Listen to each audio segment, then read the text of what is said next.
Alright, hey, let's do the page 139 homework. This is the lesson where you're solving the triangle. To solve a triangle means that you don't just solve for one missing part, you solve for all the missing parts. So it's kind of weird that number one has you just solving for x. That's not really what we're supposed to be doing. We're supposed to be solving for the whole triangle, every single missing piece. So jumping ahead, are we ever actually solving a whole triangle? I don't think so. Okay, I don't know what this is. Nope, that's not really what solving a triangle means. And that's okay. Well, maybe I'll solve the triangle once and then you can do whatever. We'll just solve for what they're looking for.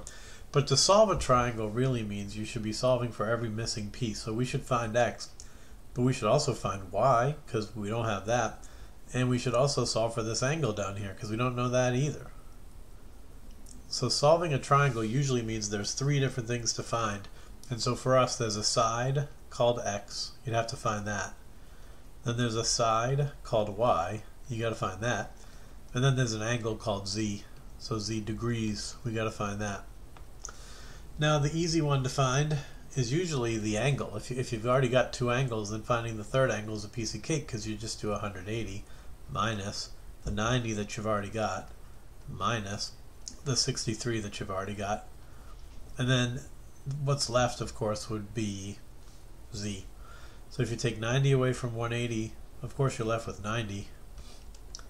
And this kind of shows you that whenever you've got one of the acute angles and you're looking for the other, those two angles will always be complementary. So even instead of doing the thing where all three angles have to add up to 180, you know that these two angles have to make 90. So if you just do 90 minus 63, then you'll be left with 27.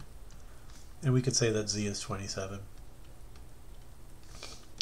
So now from here, we could actually use the 27 to solve for x if we wanted to. X would be opposite from the 27 that we just found. But I would use the 63 if I were you. Use the one they gave you. So I'm going to stick with 63 as the angle that I'm basing everything off of.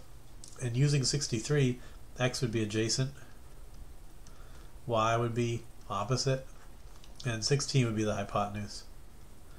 So if I was trying to solve for x, then I would ignore y for a minute, and I'd focus on adjacent and hypotenuse. And then to solve for x, I'd be writing a cosine equation. So we'd say the cosine of 63 is equal to x over 16, which tells me that x is going to be 16 times the cosine of 63, which I could use the table of values to find cosine of 63 if I wanted to. Cosine of 63 is over here, and cosine is this middle column. So cosine 63 is the 454. That's strange. So it's 0.454. But I'm just going to do the whole problem in my graphing calculator.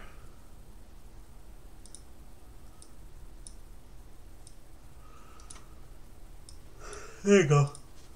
So 16 cosine 63.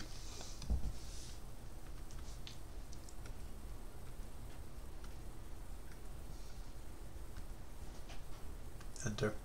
So 7.26 is what I'm getting.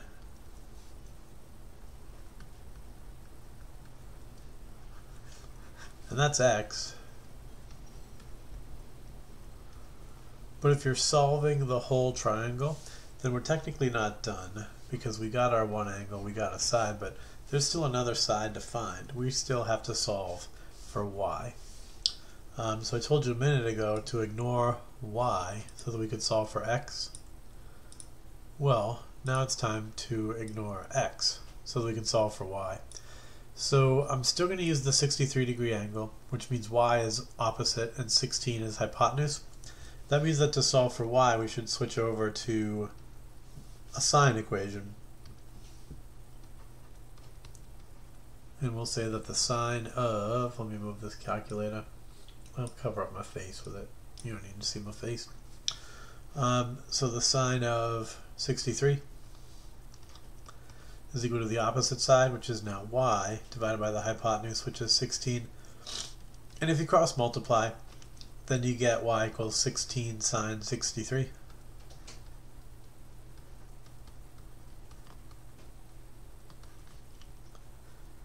And again, I'm just going to use my calculator to do that.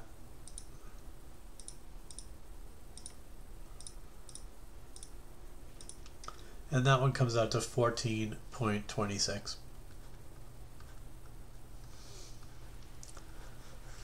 So this is really what solving the triangle looks like. It's when you solve for every single part. So you'll notice that we now have every single part. We found the 14.26.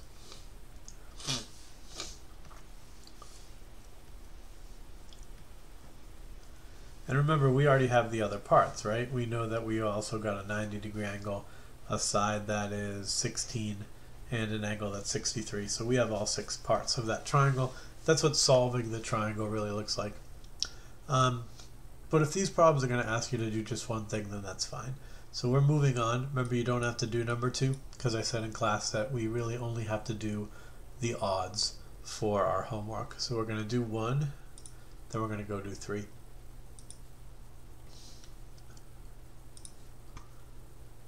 I'm going to just make things a little bigger. Alright, so again, if we were solving this triangle for real, then you'd have to solve for x, but you'd have to also solve for y, and you'd have to also solve for that missing angle z. But since the question's not really asking you to do any of that, I won't ask you to do it either. If we're only solving for x, then we should probably approach this the same way we do all the other ones. So mark your angle. This side is opposite, but it's blank, so I don't care. This side down here is adjacent, and this is hypotenuse. So from SOHCAHTOA, I know that adjacent and hypotenuse means that I want to write a cosine equation where I'm doing the cosine of 49, and it's equal to 14 over x. Cross multiplying would give me x times the cosine of 49, and that would equal 1 times 14, so just 14. Now to get x alone, we see we have this extra step of having to divide both sides by cosine 49. So we get 14 over cosine 49. So to solve for x, we've got a little division problem on our hands. And I'm going to do it in the calculator again. Just easier that way. So click that, and I'm doing 14 over cosine 49.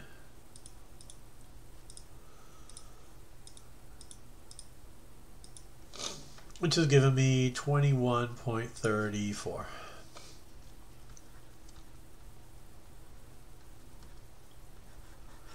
Alright, again, technically, we should probably be solving for this side too, called y. We should probably be solving for this side too, called z. But it's fine. If you know how to solve for one thing, then you should know how to solve for everything. So if you feel like finding those other parts for practice, then go ahead and do it. But you don't need to do more than what the paper says to do. Alright, 5. Gonna make it bigger again. And 5 just wants us to solve for x. So looking at 5, I see that x is opposite from the 52. Here's my 52. Opposite would be x. And 20 is the adjacent. So this will be another tangent problem. We'll say that the tangent of 52 is equal to x over 20, which means x is just 20 times the tangent of 52, which I can calculate very easily by, well, you know, using a calculator. So 20 times the tangent of 52 for me is coming out to 25.60. And that's it. Let's do 6. I mean 7. So 7. Boom. Make it nice and big. We're solving for an angle this time. So what if I was truly solving the whole triangle? then you'd have to solve for x, and you'd have to solve for y, and you'd have to find this side down here that I guess we could call z. So let's do this again just for just to make sure we know how. But let's pretend that we had to actually find x and y and z. And let's just talk about how this might be the same or different from the last time we did this. I think I would still start by solving for x first. And if I was solving for x, then I'd obviously have to use this opposite side and the hypotenuse. And that would make the sine of x equal to 4 over 6. And that would mean that x is equal to the inverse sine. Oops, why did I make an x? Okay, 4 over 6. So that means to solve for x, we take the inverse sine of both sides. So x is going to end up being the inverse sine of 4/6. Which my calculator says is 4 over 6. So we get an angle of 41.81 degrees. So that's that. We found an angle. But for this problem, we still have another angle to find. Ugh, I hit the button. Weird button. And I don't know how to get out of here. Alright, I'm good. So, yeah, we said in a different problem that now that I have this one angle, I can find the other angle, y, by just remembering that the two angles of a right triangle have to add up to 90. So the real fast way to find angle y is just to remember that y has to be 90 minus x. That means it's 90 minus 41.81. And that means that it's 48.19. And that would be the other angle. And then you got two choices for how you want to solve for this missing side. You could actually just do Pythagorean theorem. And if you did, then you'd plug 6 in for c, because that's your hypotenuse. And your legs are 4 and z, so you'd go 4 squared plus z squared. That gives you a 16 plus a z squared. That's supposed to equal 36. If you subtract 16, then you get a z squared. That equals 20. And if you take the square root of z, you get square root of 20. And the square root of 20 is, of course, approximately... It's approximately 4.47.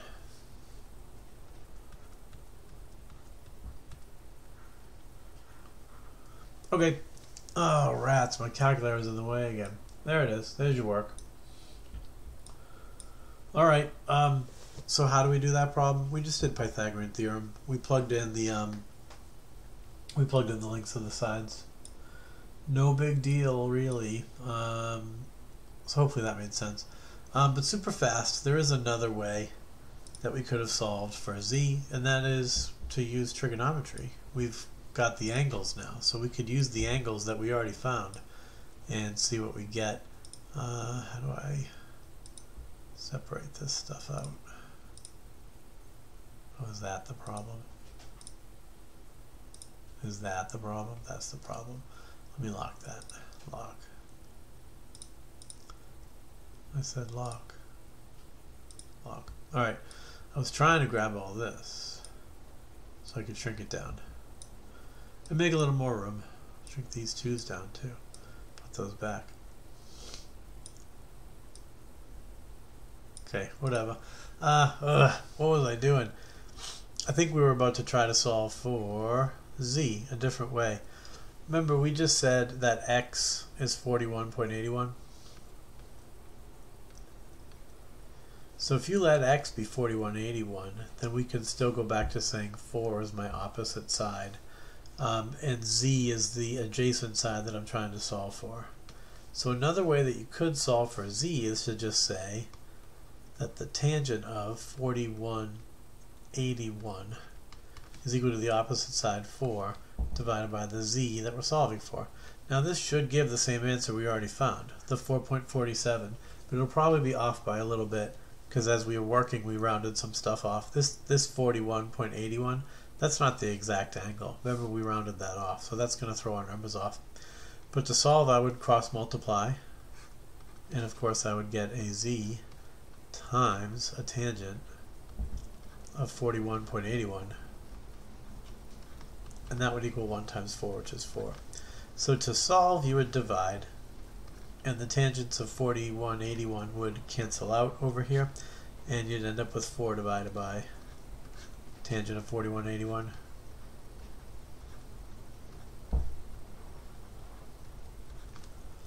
And let's see what that is. Remember, it better be 4.47 if we did it right. Let's go find out. So what are we doing? 4 divided by tangent of 41.81. There you go. So we do get the exact same 4.47 that we had before.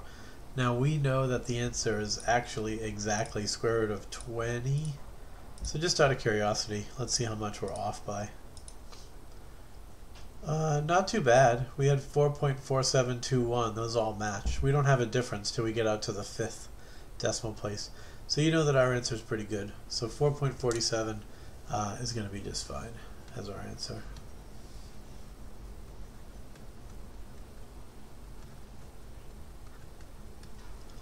Box that up.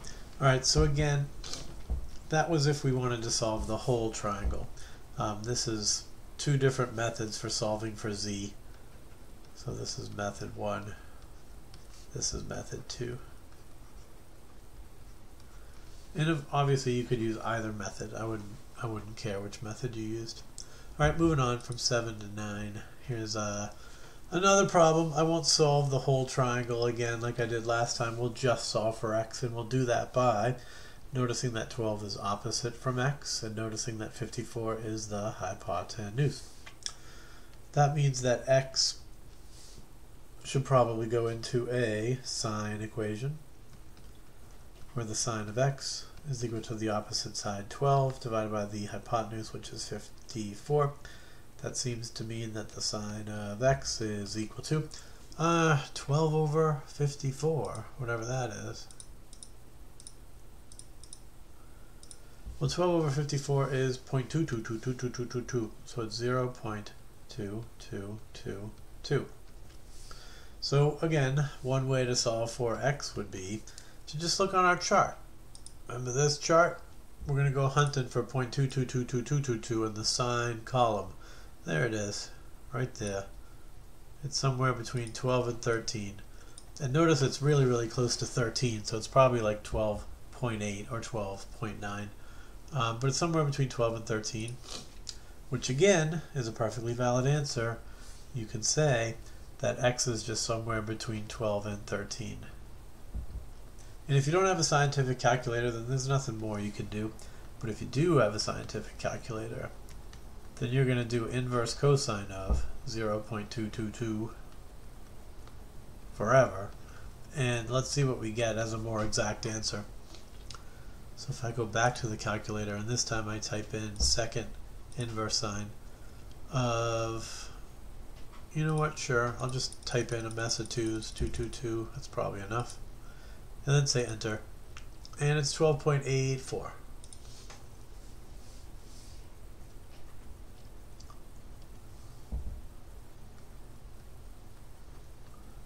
And that's not a side, this is an angle. So make sure you mark it as 12.84 degrees.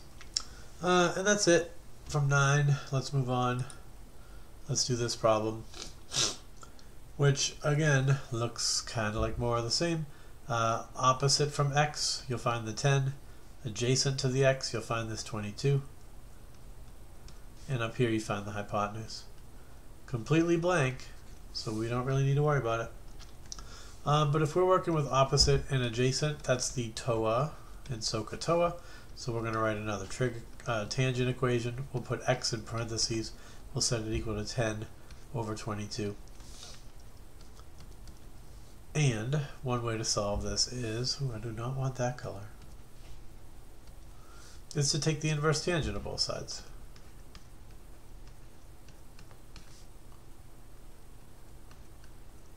And just type that into your calculator, just how you see it. So you go second tangent and do 10 divided by 22, not 2. That was a weird one. So 10 divided by 22 gives the answer 24.44.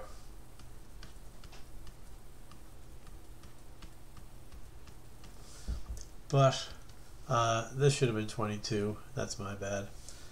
And this should have been 22 too. But in the calculator I did the math right. I did say 10 over 22. So I trust this answer that says that angle is 24.44. And I'm not going to go back and find any other pieces, even though that's what solving a triangle really means. Just practicing with one thing at a time is fine. So here's 13.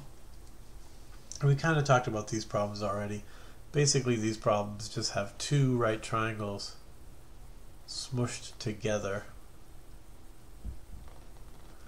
And they're asking me to find PS. Well, PS is the hypotenuse over here in this blue triangle. But I don't have enough information in the blue to solve for the X.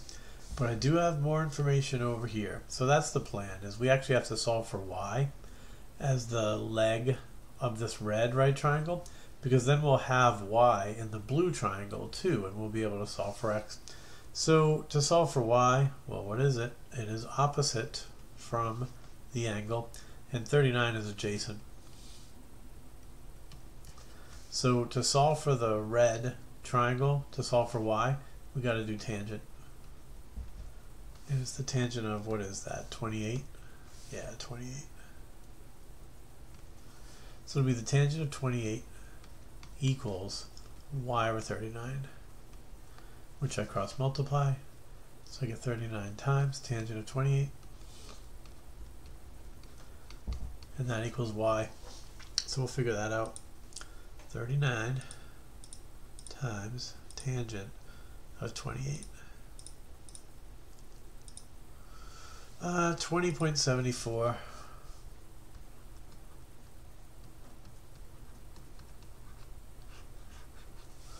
Alright, so that means we can now switch over to the blue triangle, because in the blue triangle, if you've got 76, then Y is actually opposite for you still, and the X is the hypotenuse.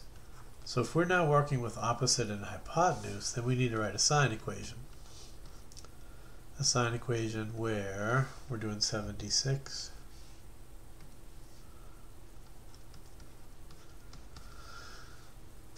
Opposite over hypotenuse. So technically opposite over hypotenuse is Y over X, but Y is 20.74.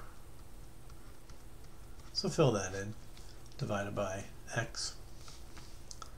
And to solve this, you would cross multiply. You get X sine 76. And then 1 times this is that thing itself, 20.74. And then you divide by sine 76. And X equals 20.74 over sine 76.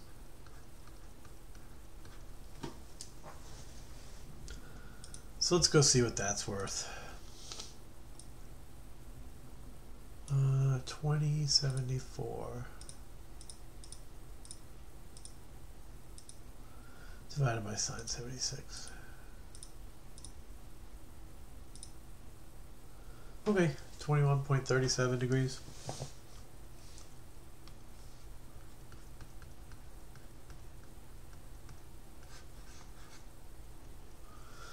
Not too bad. That's 13 done. Let's go do 15, because we're allowed to skip 14.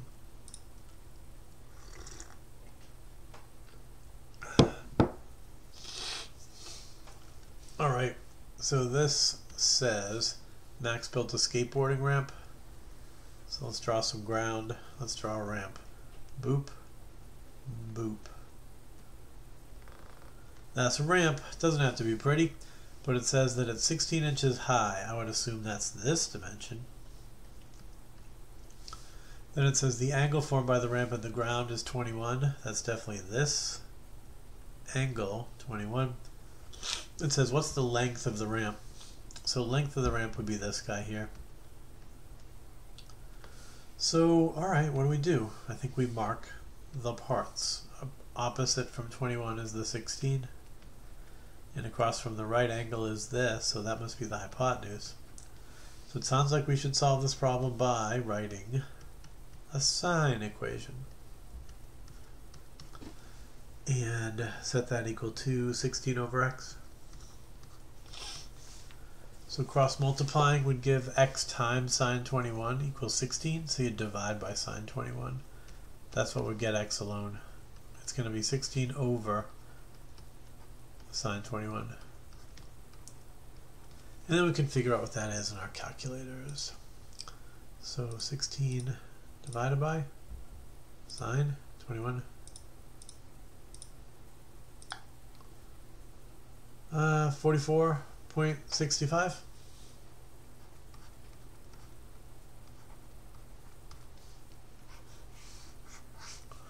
There you go.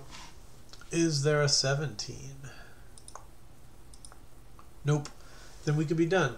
And you can see we've only got the one more homework assignment left, the page 142 assignment about angles of elevation and angles of depression and word problems in general.